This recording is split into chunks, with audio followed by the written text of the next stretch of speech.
अच्छा जी, इस टाइम असां मौजूद है जनाह बराज दे काला बाग। ये मियां दे इलाके दे विच वाक़ है। ये बड़ा ही खूबसूरत बिराज बनाया गया है। और ये बनाया किहड़े साल गया है? 1946 जिन्हें दा तामीराती काम स्टार्ट थी ते 1947 दे विच कायद आज़म दे हलफ चावण दे बाद इंदा कहदा इफ्तिताह थी है। और इनकी मजे की गाल है बाकी जिवें बैराज है उन्होंने दे विच ये फिश घर क्या है शादी फिश घर बाकी बैराज में एंटर थीवण दा नहीं होता ना कोई मजीद ये देखो ना एक ता बड़ा खूबसूरत डिजाइन वाला बनाया गया। मजीद गिलानी साहब तो आपको दसेर नहीं दे बारे कि इनका मकसद क्या है, ये दरे बड़े इन्हों का मकसद क्या है, ये इनका क्या है।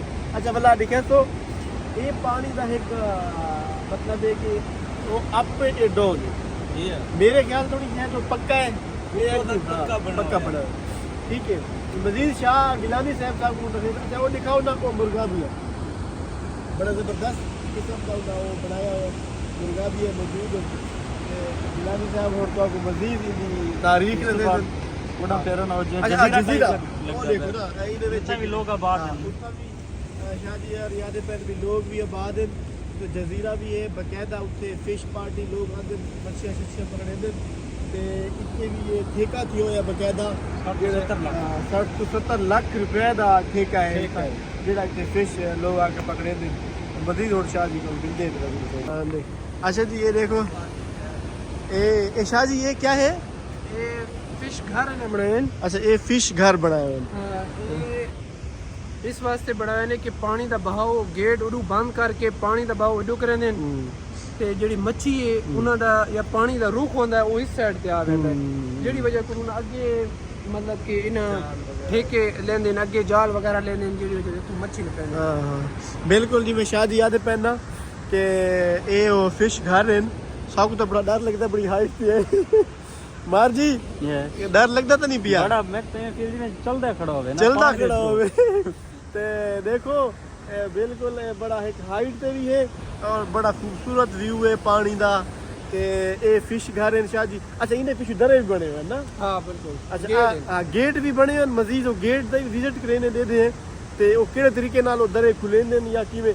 अच्छा इन्हें मजीद वो दरे भी बंद पैन वो ये देखो जी ये जेडी साइडां वाले दरे होंदे ना हां हां वो इस वास्ते बंद कर दें जे इतना लोग आंदा है कोई पानी का बहाव तेज ना होवे कोई हादसाती कोई चीज़ ना थी अदरवाइज देखो दरमियान दे विच तकरीबन गेट खुले बिल्कुल वो पानी का बहाव या वो लेवल उन्हें बरकरार रखो है तो ये साइड बंद करने की वजह में नहीं है कि ताकि कोई हादसा ना थी वे बिल्कुल कोई चीज़ थी वे तो पानी का बहाव उतना ना हो बिल्कुल मेरी वजह तो मतलब कि कोई हादसा पेश आ वजह। अच्छा ये वो बने हो जेडे हां ये गेट कंट्रोल है पैमाने लगे हुए पानी का बहाव दिसे ने ते बकायदा तौर ते चीज़ां दिसे ने डिजिटल सिस्टम लगा होया है ये रिसेंटली चाइना ने नाल मतलब कि पाकिस्तान मुआहदा करके ते इसको कंस्ट्रक्शन कंप्लीट की। अच्छा ये भी उस दौर दा बने हुए हैं या ये बाद ये बाद विच बने होया है इसका ब्रिज है ना ये पहले 1946 तो 1947 के दौरान बना होया है।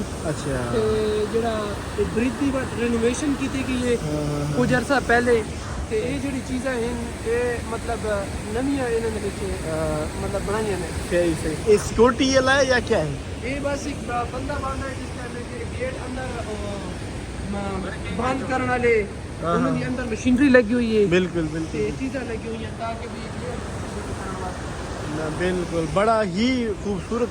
अच्छा वो सामने वाले वो है ना ये ब्लॉक है जेड़ा पानी को ब्लॉक करे नहीं में जी जी वो गेट बने वो एक छोटा गेट है जेड़ा पानी को ब्लॉक की सही सही। अच्छा ये सारा ही वो बड़ा कुदरती नेचुरल व्यू है ते लेकिन जा सिक्योर है जिथे सवदे हैं बिल्कुल इतने अल्लाह ना करे इस तरह का कोई हादसा पेश नहीं आता ते लिहाजा ये बड़ा ही खूबसूरत बैराज जना बैराज बिल्कुल ज़रूरी ही अगर थोड़ा चक्कर मियां शहर लगता है ये जगह को जरूर देखते हैं।